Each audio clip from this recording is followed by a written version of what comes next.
अस्सलामुअलैकुम, मैं मोहम्मद सद्दाम हुसैन। आप देख रहे हैं सद्दाम सर क्लासेस। तो आइए आज का सम समझते हैं। At the same rate of simple interest in percent per annum if a principal becomes the amount of rupees 7,100 in 7 years. If a principal becomes the amount of rupees 7,100 in 7 years and of rupees 6,200 in 4 years, let us determine the principal and rate of simple interest in percent per annum. At the same rate of simple interest, यानी जो rate है वो same है, बदलता नहीं है, घटता बढ़ता नहीं है। क्या है? रेट है सेम है, क्योंकि दो कंडीशन यहाँ दिया हुआ है ना, इसीलिए कह रहा है कि जो रेट है वो बढ़ता घटता नहीं है। If a principal becomes amount, यानी प्रिंसिपल क्या बन जाता है? अमाउंट बन जाता है। कितना? देखिए, ऑफ 7,100 इन 7 ईयर्स, यानी अगर कोई प्रिंसिपल 7 साल में 7,100 हो जाता है और and of rupees 6,200 in 4 years, और 4 साल में 6200 हो जाता है।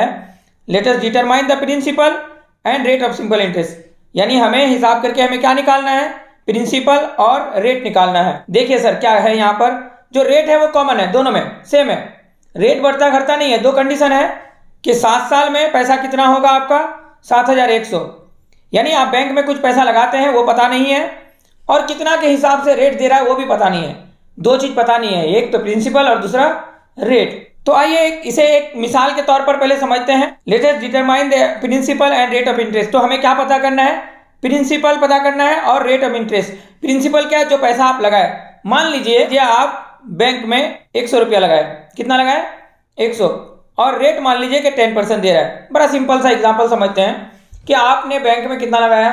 100 रुपया लगाया, और आपको इंटरेस्ट कितना दे रहा है? 10% पर एनम दे रहा है, यानी हर साल कितना दे रहा है? 10%। तो 100 का 10% कितना हो जाएगा? 10 हो जाएगा। तो अमाउंट कितना हो जाएगा सर? देखिए, जो आप पैसा लगाए थे वो प्लस आपको इंटरेस्ट मिला कितना? 10।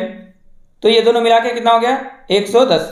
फिर अगले साल में फिर 100 का कितना? फिर 10% मिलेगा आपको, क्योंकि ये सिंपल इंटरेस्ट है ना। यहाँ तो इंटरेस्ट का इंटरेस्ट नहीं होता, यहाँ जो प्रिंसिपल होता है सिर्फ उसी का इंटरेस्ट होता है। यही अंतर है सिंपल इंटरेस्ट और कंपाउंड इंटरेस्ट में। अगले क्लास में हम लोग कंपाउंड इंटरेस्ट भी जानेंगे, पढ़ेंगे, पर यहाँ हम लोग अभी सिंपल इंटरेस्ट देखते हैं। सिंपल इंटरेस्ट में क्या होता है? जो प्रिंसिपल है सिर्फ उसी का इंटरेस्ट होता है। ये बात मैं पहले भी बता चुका हूँ। तो देखिए, फिर वो जो 100 लगाए थे उसका 10, और पहले से 110 है, तो 110 और 10 कितना हो गया? 120। यानी पहले साल में 110 अमाउंट हो गया, दूसरे साल में 120 हो गया। अगर आप 100 बैंक में लगाते हैं, 2 साल बाद देखने जाएंगे तो आपका अमाउंट कितना हो जाएगा? 10% के हिसाब से 120। इसी तरीके से कोई आदमी पैसा लगाता है, कितना लगाता है वो हमें पता नहीं है, पर 7 साल में वो पैसा कितना हो जाता है? 7,100। और 4 साल में कितना होता है? 6,200। यानी पहले 4 साल में पहले देखने किया था, जब 4 साल बाद वो कुछ पैसा लगाया था, मान लीजिए वो पैसा X है, 4 साल बाद जब वो देखने गया तो वो कितना है? 6200 है 4 साल बाद। और वही पैसे को वो 7 साल बाद देखने गया तो कितना हो गया? 7100 हो गया। ये जो 6200 और 7100 है, ये क्या है हमारा? ये अमाउंट है। अमाउंट किसे कहते हैं? यानी जो पैसा आप लगाए थे वो प्लस जो इंटरेस्ट है आपका, वो दोनों। तो आइए चलिए इस हिसाब को हम लोग बनाते हैं और बढ़िया से समझते हैं। प्रिंसिपल प्लस 7 ईयर्स इंटरेस्ट, दोनों मिला के कितना है? 7,100। सर पहले जब 4 साल पहले चेक करने गए थे तो उस वक्त भी तो आपका प्रिंसिपल था ना। तो प्रिंसिपल प्लस 4 ईयर्स इंटरेस्ट कितना था? 6200। देखिए, इसको हम घटा देते हैं। क्या करते हैं? घटा देते हैं। प्रिंसिपल घटाने को क्या कहते हैं? सब्ट्रैक्टिंग। प्रिंसिपल खत्म। सर 7 साल के इंटरेस्ट से 4 साल का इंटरेस्ट चले जाएगा, कितना बचेगा? 3 ईयर्स इंटरेस्ट कितना होगा? 7200 से 900। सर समझिए यहाँ पर, देखिए सर, आइए यहाँ समझिए कि मैंने प्रिंसिपल प्लस 7 साल का इंटरेस्ट लिखा 7100, फिर प्रिंसिपल प्लस 4 साल का इंटरेस्ट लिखा 6200, जो दिया हुआ है यहाँ पर। अब जब मैं इसको घटाया तो प्रिंसिपल खत्म, 7 साल से 4 साल चले गया, कितना बचा? 3 साल। 3 साल का इंटरेस्ट कितना है? 900 है। तो 1 साल का इंटरेस्ट कितना होगा?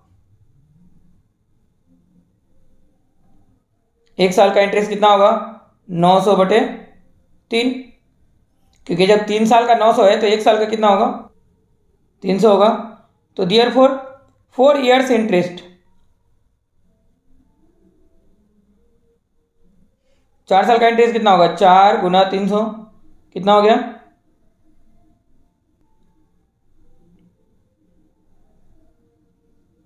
देखिए 4 साल का इंटरेस्ट 1200 हुआ, 4 साल का अमाउंट कितना है 6200, तो देयर फोर प्रिंसिपल बराबर क्या हो जाएगा, प्रिंसिपल बराबर क्या होता है, अमाउंट माइनस इंटरेस्ट। बताइए अमाउंट कितना है 6200 और इंटरेस्ट कितना है 1200, तो प्रिंसिपल क्या हो गया 5000। एक तो प्रिंसिपल निकल गया, प्रिंसिपल कितना हुआ मेरा 5000। अब हमें क्या निकालना है, हमें रेट निकालना है। तो रेट तो पता होता है ना, रेट इक्वल टू क्या होता है, रेट इक्वल टू होता है इंटरेस्ट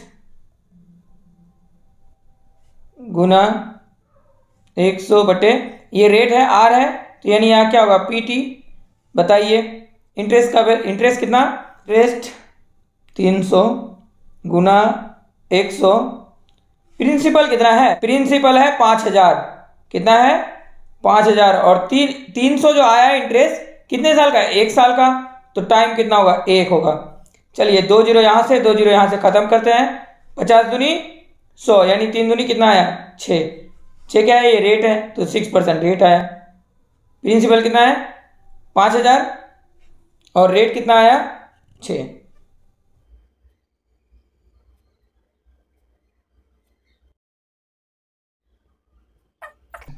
यही हमारा क्या हुआ आंसर।